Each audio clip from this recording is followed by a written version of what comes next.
G'day folks, well I've got another interesting situation here in this playthrough of the US Civil War. The last little account I showed you was out in the east where there's a lot of densely packed stacks. The Union retreated all the way to Washington and they just focused on the capital, managed to build it up, and just Lee had a hard time crossing the Potomac. They did get out to Harper's Ferry. I can't remember who it was. I think I think Jackson at the time, just before he was removed, was trying to cross the Potomac over near Antietam, but yeah, just reinforcements from the Union forces managed to keep them south of the Potomac for the most part. And now there's a bit of a Union counterattack going on. But here's the situation in the Western Theatre. We've got the Mississippi running along the left-hand side here, and there's this red dotted line just off screen to the right, which marks the rightmost boundary. I'm just trying to shift it across. You see this red line down here? That's where the Eastern Theatre starts. So the situation here is it's summer 1863, and after a lot of back and forth, argy-bargy in Tennessee, the Union seems to have finally broken the Confederate positions. Grant's been kind of almost like he did historically on the Mississippi. Back and forth up through the Tennessee, Mississippi, Alabama border. He keeps trying to push south. He got to Holly Springs, was looking to push south, and then had to retreat because his supply lines were being threatened by, I can't recall who it was at the time. And in the meantime, McPherson has been pushing. He pushed across the Cumberland Gap down through Knoxville, managed to come all the way down here. Wheeler's cavalry cut across. There's a lot of this kind of cutting. Tennessee is a kind of a supply headache for the Union. So you can see what they've been starting to do is place flags. This is right at the end of the turn. It's the last action cycle. Confederates had the initiative, so they've had their turn. It's now over to the Union, and I'm kind of like looking at the situation and trying to figure out what to do. So again, this captures some of the decision-making processes that you're going through. The situation is pretty dire for the Union. They have this benchmark to achieve in terms of victory points. They need, by the end of this turn, to have 33 victory points. To be within 12 of 33.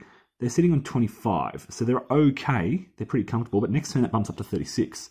So they need to be on 24 next turn. Again, so they've got a bit of a leeway, but only narrowly. They're effectively losing. They're behind schedule, behind that benchmark. And we really need to get things rolling down here in Tennessee, Alabama, Mississippi. How do they do that, though?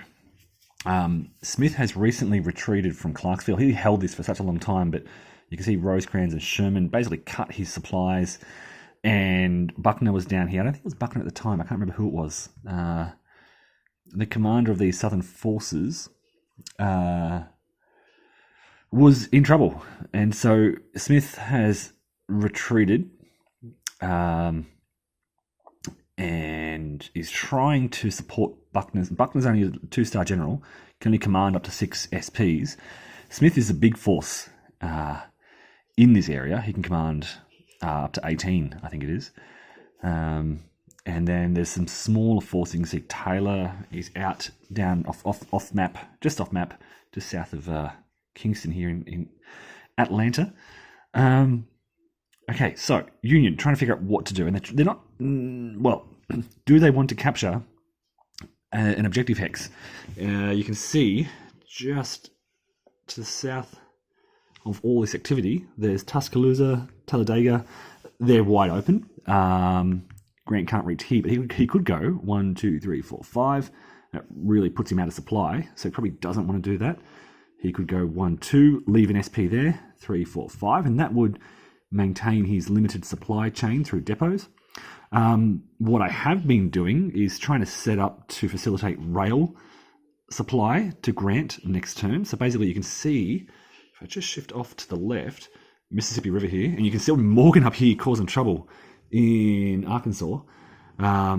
He's way behind the Union lines, but still in supply via a couple of depots along here. So the Union at present can draw supply along the Mississippi into Memphis and then rail it along this rail out to Grant. So he can directly get SP's reinforcements, I think. Oh, no, maybe they have to go to Corinth. Anyway, he's close to reinforcements. And I've been trying to facilitate this this rail network and try and get it working more effectively. Which means, this is why Sherman and Rosecrans are here. Well, Rosecrans is here in Columbia. He wants to grab that to enable the rail to come down here. We need to get across the Tennessee River. There's this a difficult river here. This is a navigable river, and it's you're limited in what you can get across there. So they really need to cross over at Florence here, reinforce Grant. So I had been thinking, all right, Sherman's got 5 movement. We'll get him across here, and this will really boost. Grant suffered some attrition in these battles of Corinth, Shiloh here, where they wiped out a force under Pemberton. That's who was in command. Pemberton down here. Pemberton was isolated, trapped, displaced. So yeah, reinforcing Grant, getting ready for the next turn would be a great move. He could even go 1, 2, 3, 4, 5. It's an extra +1 to cross the river when it's controlled. As I say this out loud, I think that's the best thing to do. So 1, 2 to control that town. 3, 4, 5, and we put Sherman under Grant. And they're in a good position to attack Decatur next turn. It's pretty well defended, I should point out, but there are trenches there. Okay, so that's one of my... that's the second Union action. The first Union action was out here. Brennan just taking some control of Jackson and Grand Junction again to facilitate that rail. And the third movement that I did on this turn was McPherson retreating. Okay, so he had to pull back to Chattanooga to grab 2 victory points. That's how close this is. Wheeler, if Wheeler would have been able to reach Knoxville, that would have been -4 victory points, and they would have been very close to that benchmark. If they are 12 or more behind, so if they are on 21 or less, it would have been very close.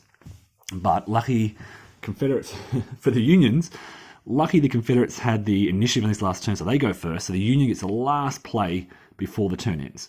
So that's the third action for the Union, and basically what happens now at the end of the turn, if we do a control segment, and any space with an SP is automatically swaps sides. So Columbia, you put flags basically here. This is a Confederate. This is a southern state, Tennessee. So the Union will never kind of gain control of Tennessee. These flags will have to kind of remain here and show their control. One in Grand Junction, and these are important. It enables the rail to flow through, and to basically connect depots. So 1, 2, 3.